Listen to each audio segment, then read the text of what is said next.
Little Miss Chatterbox by Roger Hargreaves.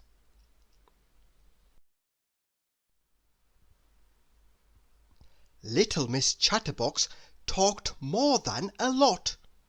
She talked all the time, day in and day out, week after week, month after month, year in and year out. She never stopped. She didn't know it, but she even talked in her sleep. She had a brother.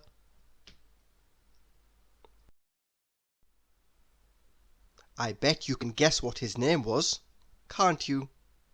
That's right, Mr. Chatterbox. She looks a bit like him, don't you think? You should have heard them when they got together. You couldn't get a word in edgeways, or sideways, or anyways.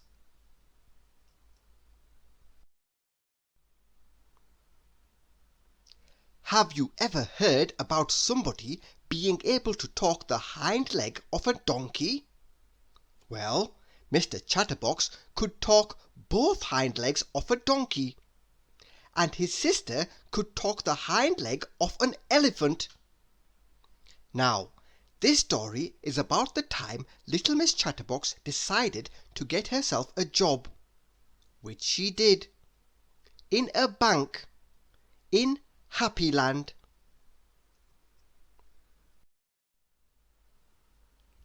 At 10 o'clock one Monday morning, Mr. Happy strolled into the Happy to Lend You Bank in the middle of Happy Town. He took out his checkbook, wrote a cheque, and went to the counter. Behind the counter, on her first morning at work, stood Little Miss Chatterbox. She smiled at Mr. Happy. Mr. Happy smiled back. "Good morning," he said cheerfully.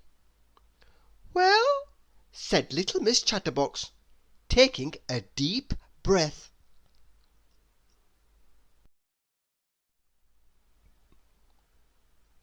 "For the time of year it is a good morning, but not as good as the morning we had yesterday, and I dare say tomorrow morning will be an even better morning, but it's quite a good morning for a Monday morning, and she went on and on and on until it was time for the bank to shut. Mr. Happy was still standing there, with his mouth open in amazement.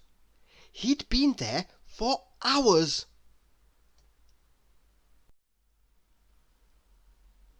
"And now," continued Little Miss Chatterbox, "it's time for the bank to shut and time for me to go home, so good-bye and nice talking to you, and she went home, leaving poor Mr. Happy without any money.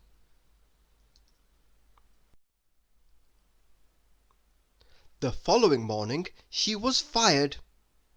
She got herself another job, in a restaurant, the Eat-A-Lot. It was Tuesday morning, and at midday Mr. Greedy walked into the restaurant and sat himself down at his usual corner table. He always ate there on Tuesdays because that was the day they served extra large portions.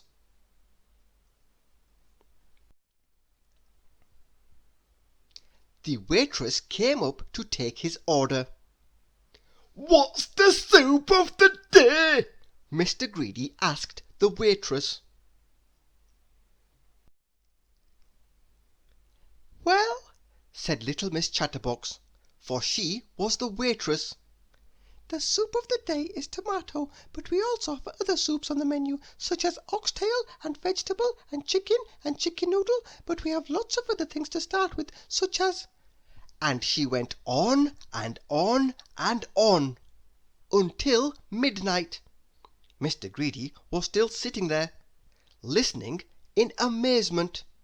He'd been there for 12 hours, listening.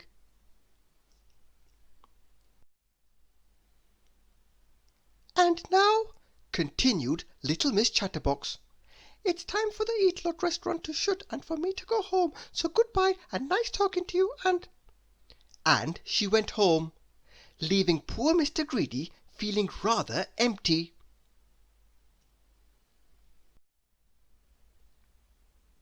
The next morning she was fired. The same thing happened all week long. On Thursday morning she was fired from her job as an assistant in a hat shop. Miss Splendid went into the shop to buy herself a new hat, but she couldn't. "Oh, madam, I've just a hat for you, and I know you're going to love it because it's pink, and pink is your colour, and It was all talk and no hat.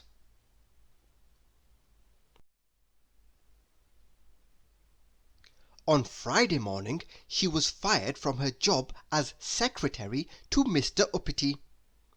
Mr Uppity, incidentally, was the richest man in the world. I just thought you'd like to know. But poor Mr Uppity didn't make any money the day that Little Miss Chatterbox was working for him. Oh, no. "Oh, Mr Uppity, I've never worked in an office before, and isn't it exciting, and would you like a cup of coffee, and are you as rich as everybody says you are, and It was all talk and no work. But this story has a happy ending because at the very end of the week Little Miss Chatterbox managed to find herself a job that suited her down to the ground and up to the sky.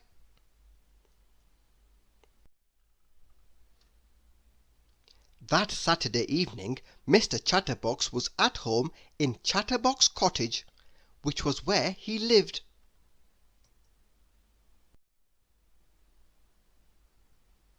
Mr Chatterbox was cross because his watch had stopped, and he had arranged to meet Little Miss Sunshine at 7 o'clock, and he had no idea what the time was.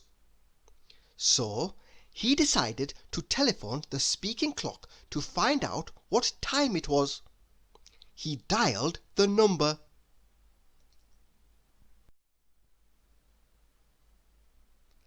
"At the third stroke it will be 6:25 and 15 seconds." Little Miss Chatterbox took a deep breath. "Pip, pip, pip. At the third stroke it will be 6:25 and 20 seconds. Pip, pip, pip." "That's funny," thought Mr Chatterbox to himself. "That sounds just like my sister." Thank you for listening.